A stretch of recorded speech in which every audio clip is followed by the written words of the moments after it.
maintenant passer à la pression des pneus. Donc là également indispensable sur un véhicule pour lorsque vous faites des kilomètres. Donc la pression des pneus, généralement vous allez à une station-service ou autre, vous avez des gonfleurs à disposition gratuite. Donc sur un pneu vous avez une valve à cet endroit-là sur la jante. Donc vous dévissez le bouchon. Je n'ai pas de manomètre avec moi, mais ensuite lorsque vous êtes à la station-service, eh bien vous prenez votre manomètre, vous le branchez et vous regardez la pression. Vous avez un cadran et vous regardez la pression et vous mettez la pression qui est indiquée par le constructeur du véhicule. Donc une fois que vous avez fait ça, vous vérifiez vos 4 pneus.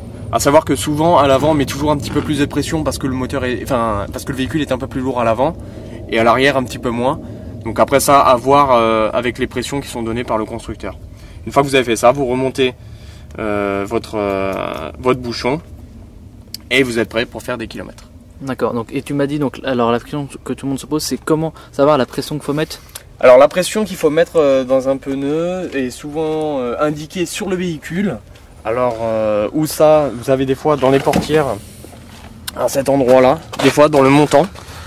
Bon, ici ce n'est pas indiqué, donc des fois c'est indiqué ici, ou alors sur le bouchon de remplissage de gasoil. D'accord. Ou alors si vous avez vraiment aucune étiquette, eh bien il faut aller vous renseigner chez un garagiste. Lui il saura vous conseiller, vous renseigner et vous faire carrément la pression. D'accord. Et généralement gratuite. Une fois qu'on a roulé longtemps, apparemment la pression des pneus elle augmente, c'est ça? Oui, effectivement, la pression augmente lorsqu'on roule assez longtemps. Donc là, il n'y a pas vraiment de conseils à donner. Ne pas regarder la pression lorsque vous avez roulé longtemps. Toujours la faire à froid et voilà. Et vous êtes prêt pour une fois avec une bonne pression, des niveaux moteurs bien regardés. Vous êtes prêt pour avaler des bornes. Et si demain, par exemple, je vais à Fraser Island, je roule sur du sable, on a tendance il faut un peu dégonfler les pneus, c'est ça? Ouais, vous pouvez. Après, moi je vous conseille pas vraiment d'aller rouler sur du sable. Si vous voulez aller sur du sable, vous arrêtez sur du dur et vous allez à pied. D'accord. Voilà, oui, mais en Australie, il faut savoir qu'il y a quand même pas mal d'endroits où après, c'est vrai que je connais pas tous ces pays, mais non, vous amusez pas parce que si, imaginons, vous commencez à dégonfler et que la prochaine borne pour faire du gonflage elle est à 1000 bornes, touchez à rien.